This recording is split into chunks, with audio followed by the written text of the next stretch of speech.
Alianza País, doña Doris Solís. Doris, muy buenos días, gracias por haber aceptado nuestra invitación. El 2017 es una fecha evidentemente que marca un hito, que es el proceso o el calendario electoral. Febrero 17 la primera vuelta y en abril la segunda vuelta electoral y en mayo la posesión de un nuevo gobierno. Esto evidentemente hace mover las frutas dentro del mundo político y en ese sentido pues supongo yo que la oposición quiere reemplazarlos y ustedes quieren continuar como proyecto político. Ambos son legítimos, derechos legítimos y posturas legítimas. En ese sentido, Alianza País tiene desafíos importantes luego ya de 10 años de estar en el poder donde el desgaste es natural y normal. ¿Cuáles serían estos desafíos? Gracias, Carlos. Un saludo a los amigos televidentes. Alianza País definió a inicios del año concentrar sus energías y su esfuerzo con la militancia y en el sentido más amplio en preparar el programa de gobierno 2017-2021. Este proceso es un proceso muy importante porque se basa primero en evaluar la década ganada, en mirar lo que hemos conquistado los ecuatorianos bajo el modelo de la revolución ciudadana, del socialismo del siglo XXI, en evaluar críticamente, ver por supuesto todos los logros de la década que son innegables, que la gente los vive, los siente, pero también las cosas que no hemos logrado avanzar, los déficits, las agendas pendientes, y sobre esa base nos proponemos presentarle al país el mejor programa de gobierno para el año 2017-2021. En ese sentido, Doris, ¿qué es lo que queda como tarea pendiente? Porque si le pregunto cuáles son los rubros de la década ganada, bueno, usted me va a decir un poco de cosas y a través de la política de comunicación del gobierno lo está diciendo todos los días. Pero concentrémonos en la tarea pendiente, porque realmente esos son los desafíos. Así es, hay una evaluación técnico-política hecha desde los diferentes frentes. Creo que podría mencionar, por ejemplo, el tema de que durante estos 10 años hemos ordenado el Estado, hemos cumplido buena parte del marco constitucional, hemos pagado la deuda social, pero hoy podemos ir por más, hoy podemos soñar, por ejemplo, mucho más en educación, en ciencia, en tecnología, en conocimiento. Nosotros creemos que el Ecuador puede ser una potencia educativa de América Latina y del mundo, ¿por qué no? Entonces, es un salto cualitativo el que hoy podemos dar luego de haber ordenado la casa en los temas de educación, de salud, que realmente los encontramos en una condición de una precariedad enorme. Hoy tenemos profesores bien pagados, capacitados, evaluados, universidades que están en una ruta de calidad, pero el salto puede ser mucho mayor. ¿Y ese salto está concentrado en qué? O sea, ya pasamos de la infraestructura, ya pasamos de los cuerpos profesionales, tanto de docentes como médicos, al tema de servicio de calidad. ¿En qué estamos fallando en la calidad para querer potencializar la calidad?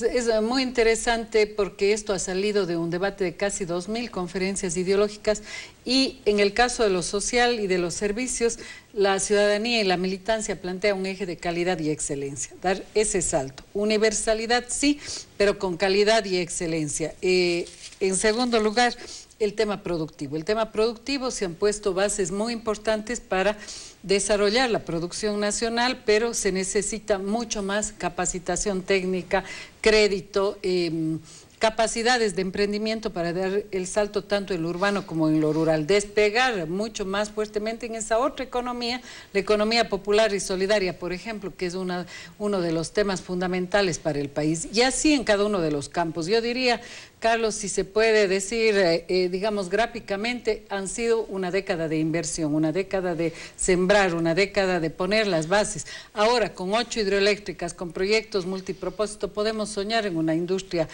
básica, podemos soñar en tener siderúrgicas, en tener astilleros, etcétera, grandes desafíos productivos para que el Ecuador pueda dar el salto. Es muy fácil, y si puedo terminar la idea, es muy fácil criticar y decir no se ha hecho toda la transformación productiva, pero lo que se tenía que hacer previamente es invertir en infraestructura productiva para poder dar ese salto. Lo que se llama competitividad Ecuador sistémica. puede ser una potencia turística, pero el turismo, por ejemplo, no es un tema solamente de promoción, es un tema de invertir en vialidad, en infraestructura hotelera, en infraestructura básica para el turismo. Pero vamos por partes, dejemos al turismo a un lado por un momento, que coincido con usted y creo que toda la ciudadanía. Esta industria sin chimenea que se llama el turismo es un eje estratégico para el desarrollo, sobre todo en lo local y territorial. Pero vamos al otro tipo de industria y dejemos la industria básica, esa industria grande, grandes capitales, etcétera, etcétera.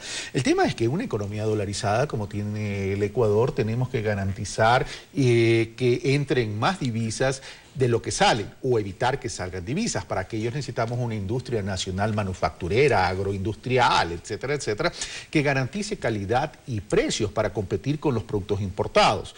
Entonces, y para no entrar en toda esta política de restricciones, que algo debe haber en términos de restricciones, pero también tenemos que cambiar los hábitos de consumo del ciudadano, que no se los cambia básicamente por decir con una campaña, se los cambia porque hay una oferta que sea alternativa y competitiva con los importados.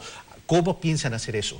Bueno, yo creo que el gobierno nacional ya en esta etapa ha hecho cosas importantes de protección de la producción nacional, de incentivo al consumo de la producción nacional frente al producto importado. Pero usted ha dicho otra cosa muy importante: cómo traer divisas al país. Y ahí nosotros tenemos una tesis que ha sido sujeto de la convocatoria del presidente de la República a un gran pacto ético. Si decimos que tienen que venir dólares al Ecuador, capitales, inversión, lo primero y coherente que deberíamos hacer es que los propios ecuatorianos tengamos los capitales y los recursos acá y no en paraísos fiscales. Ese va a ser una tesis económico-política muy importante dentro de esta campaña, y creemos que por coherencia básica los candidatos deberían, digamos, honrar esta norma básica, y no deberían ser candidatos aquellos que tienen sus fortunas, sus empresas, su riqueza fuera del país. Es un doble discurso decir, bueno, no ha habido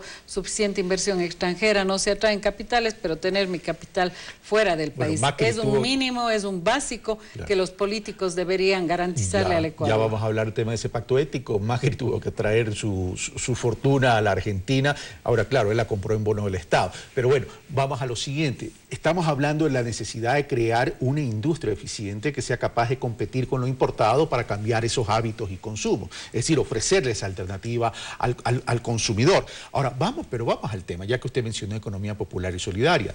Parecería que estamos debatiendo y discutiendo, no me refiero en este momento, sino en el país en general, es que el que puede resolver el problema del empleo es el mediano y el grande empresario, la grande industria, cuando en la economía popular y solidaria el micro y el pequeño pueden generar mucho más empleo que los grandes. Miran, pero es que los otros tienen capital. No se trata tan solo de capital, se trata de la masificación. En ese sentido, dentro de su nuevo plan de gobierno, ¿cómo se establece un plan de desarrollo comunitario a través de asociaciones comunitarias o empresas comunitarias para focalizar lo rural, por ejemplo? La banca pública es importante, pero la banca pública tiene un límite, y el BAN Ecuador, antes Banco Fomento, todavía no da señales de vida en términos de efectividad. Bueno, la economía popular y solidaria, para recordar a los amigos televidentes, está compuesta de la producción cooperativa, asociativa y comunitaria. Lo que se ha hecho durante todos estos años es normar, es visibilizar este sector tan importante como usted señala, que genera miles de puestos de trabajo, que muchas veces agrupa la economía familiar, que produce áreas muy importantes para el país en alimentos, en vestuario, en áreas básicas de consumo, y que hoy yo creo que está bastante ordenado, regulado, que no es una economía de pobres para pobres. Yo creo que hay mucha calidad ya en la economía popular y solidaria, en estos emprendimientos, cuya característica más interesante es que buscan satisfacer consumo y empleo en una producción que no busca necesariamente el lucro. Por lo tanto, tiene mucha virtualidad a la hora de generar empleo, de generar recursos para las familias. ¿Cuáles son los incentivos? A más de la regulación, por ejemplo, haber incluido por primera vez en la historia del país en la compra pública. Muchos son proveedores del Estado en una serie de áreas de servicio, algo que no ocurría. Un pequeño jamás podía ser proveedor del Estado. Hoy asociados o individualmente lo hacen, con lo cual se ha dinamizado su economía. Usted decía, Ban Ecuador va a tener precisamente esa prioridad, apoyar a los pequeños y medianos para dinamizar esta área de la economía, que no es contradictoria, sino complementaria con el área de los grandes productores. Yo pensaba que el nombre Ban Ecuador era porque era Banco de Ecuador, no porque van recién a nacer. Ya está en marcha, y yo creo que entra con pie derecho, ahora, corrigiendo las falencias que tenía el viejo Banco de Fomento. Sí, y es una pena porque en el pasado, hace muchísimo tiempo, el Banco de Fomento era un banco eficiente que aportaba al desarrollo. Pero vamos a lo siguiente, pero no solo basta con la banca pública. Es decir, una de las quejas del pequeño o mediano es que la estructura de costos para ello es alto, producto de las normativas, producto de las regulaciones, producto de la carga tributaria. Pero me voy a permitir sugerir, simplemente para analizar y debatir algo. Es decir, ¿no creen que es el momento de establecer una diferenciación en la regulación laboral? Me refiero al marco jurídico laboral para micros, pequeños, con los medianos y grandes, considerando que son realidades completamente distintas. Todos estos temas que usted señala están planteados en una reforma que nuestro bloque en la Asamblea y los sectores de la economía popular y solidaria están planteando para la ley. La ley surgió hace 3 o 4 años, tiene un tiempo ya de aplicación, se ha podido mirar aquellos vacíos, aquellas falencias, y eso precisamente podrá tratarse en estas reformas. Y ya para terminar, Doris, en tan poco tiempo no se puede avanzar mucho, ojalá que en algún momento podamos desarrollar in extenso el análisis de este programa. El tema cultura no ha sido una tarea también pendiente de este gobierno, considerando que han pasado, si no me equivoco, ya perdí la cuenta, entre sumas, restas, 9 ministros de Cultura, 10 años, 9 ministros de Cultura. Así no se puede instrumentar ninguna política de Estado en relación a un rubro específico.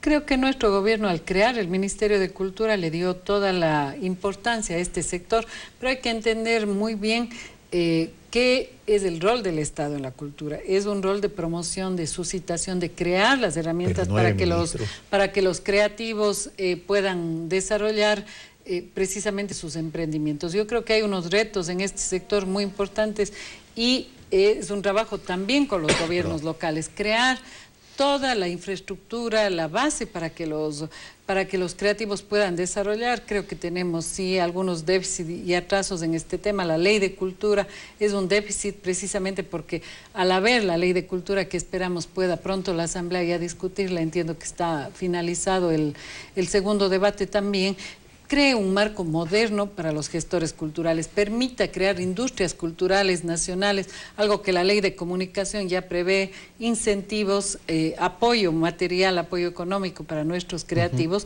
Sin embargo, creo que hay una oleada de nuevos creadores, artistas, cineastas, etcétera, que van, digamos, en los próximos años a dar un nuevo impulso. La red de teatros para el Ecuador, la recuperación del patrimonio que ha hecho el gobierno. Yo creo que se han hecho temas de agenda importantes, hay otros que quedan pendientes y que espero que pueda con la ley ponerse el acelerador en este campo. No digo que no se haya avanzado, pero sí una ley que está represada y que parece que fuera el tesoro escondido de Atahualpa porque nadie la conoce. Recién Raúl Vallejo ha ordenado, el nuevo ministro, que a propósito mañana lo tengo en este set, ha ordenado que se socialice la ley, es decir, lo que no se conoce no existe.